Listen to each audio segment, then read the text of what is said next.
So that was an intervals and test point. I can also use sign analysis or a sign chart to figure out how this would work.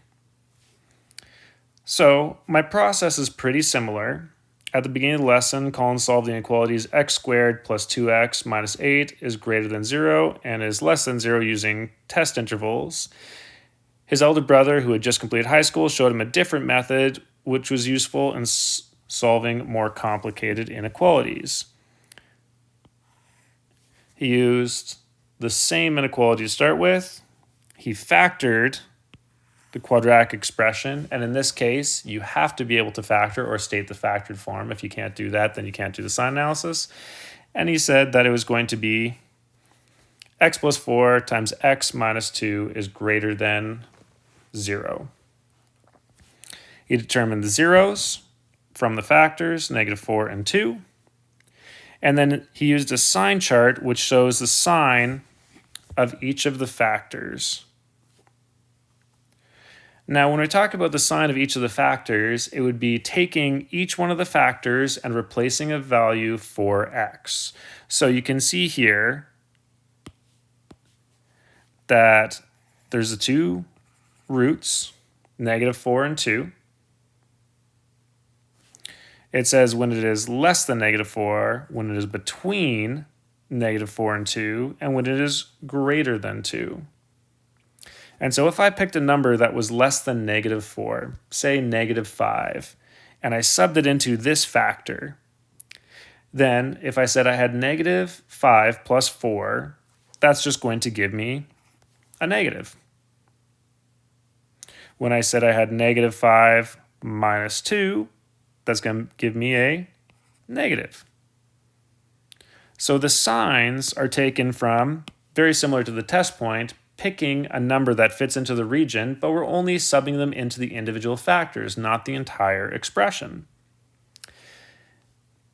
If I picked a number that was exactly -4, then here I would have a 0. -4 plus 4 is going to cancel out. And -4 minus 2 is going to give me a negative. If I pick something that's in between, so something that's greater than -4 but less than 2, then I'm going to pick something like 0, and 0 plus 4 is a positive, and 0 minus 2 is a negative. And we can see that we get the opposite signs in here. When I use exactly 2, this one's going to cancel out. And when I pick a number that's greater than 2, like 5, 10, whatever, then they're both going to be positive.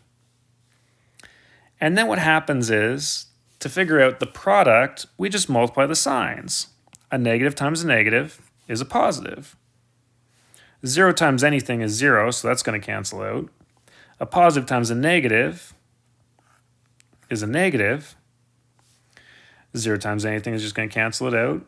And a positive times a positive is a positive. Which means that if I take a number in this region, then I'm going to wind up with a number that's greater than 0, a number that's less than 0,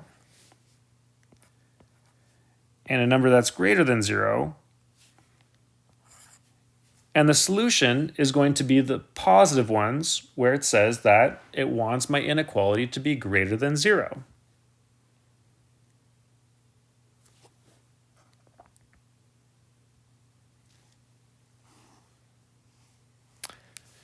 Although this method may appear complex at first, it's easier to use when solving more complex polynomial inequalities and rational inequalities in higher level math courses. So this is used in the 30-1 as well.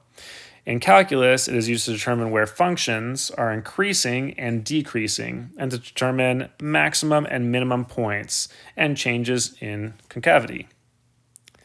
So if I use the above chart to state the solution to the inequality, x squared plus 2x minus 8 is less than 0. Less than 0 means negative. And I'm going to pick when it is between those two roots, -4 is less than x, which is less than 2.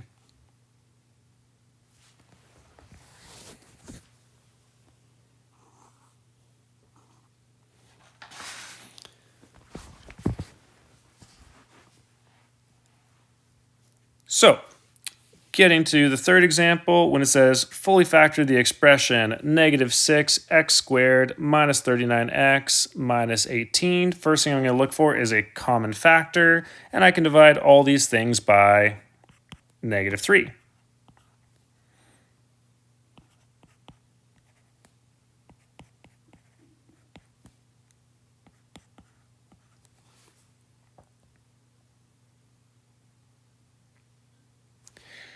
Then I'm going to take a look at the trinomial I'm left with, 2x squared plus 13x plus 6. I'm going to take that, 2 times 6, and get 12, and 2 factors of 12 that add up to 13 are 12 and 1. So I can carry this forward and say that I'm going to have 2x squared plus 12x plus x plus 6, and I still have that negative 3 on the outside. I'm going to factor the sets by grouping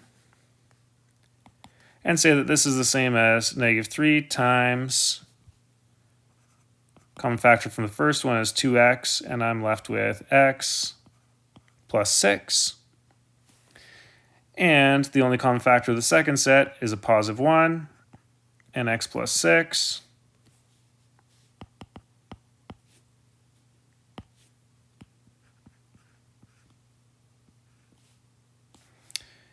And my fully factored form is going to be negative 3, x plus 6, and 2x plus 1.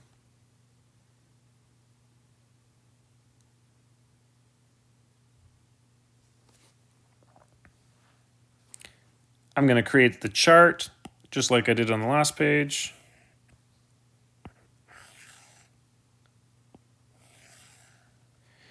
And I'm going to state the factors.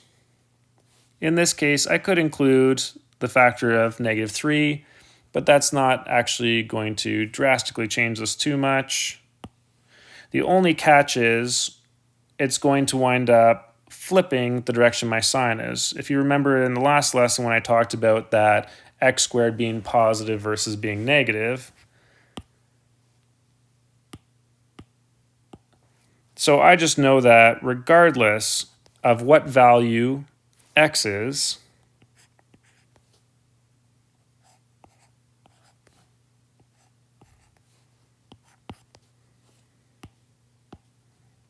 whether it's my smaller root, negative 6, or my bigger root,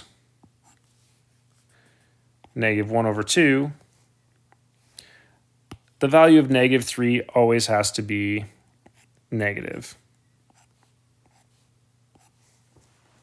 Doesn't matter what x is, negative 3 is still always going to be negative 3, so it's always going to be negative. Now the other possibilities can change. For my x plus 6 or my 2x plus 1. If I take a number that is less than negative 6, those are both going to be negative. If I pick exactly number 6, x plus 6 is just going to be 0, and the 2x plus 1 is going to be negative. If I go something between negative 6 and negative 1, negative 1/2, like negative 1 or negative 2, then the x plus 6 is going to become positive, but the 2x plus 1 is still going to be negative. If I pick exactly negative 1/2, the x plus 6 is going to be positive, but this one's going to be 0. And if I pick a number that's bigger than negative 1/2, like 0, x plus 6 is going to be positive, and 2x plus 1 is also going to be positive. And then when I'm multiplying them, I just have 3 values I'm multiplying. A negative times a negative times a negative is negative. anything times 0 is just 0. Negative, positive, negative makes a positive. Anything times 0 is going to be 0. And negative, positive, positive is going to be a negative. When I go back and check, I see that it is when it is less than 0, which means I'm looking for when it is negative. It's negative when it is less than the smaller root or greater than the bigger root, which means that I can state my solution as x is less than or equal to -6, or x is greater than or equal to -1/2. All right, go ahead, try some practice.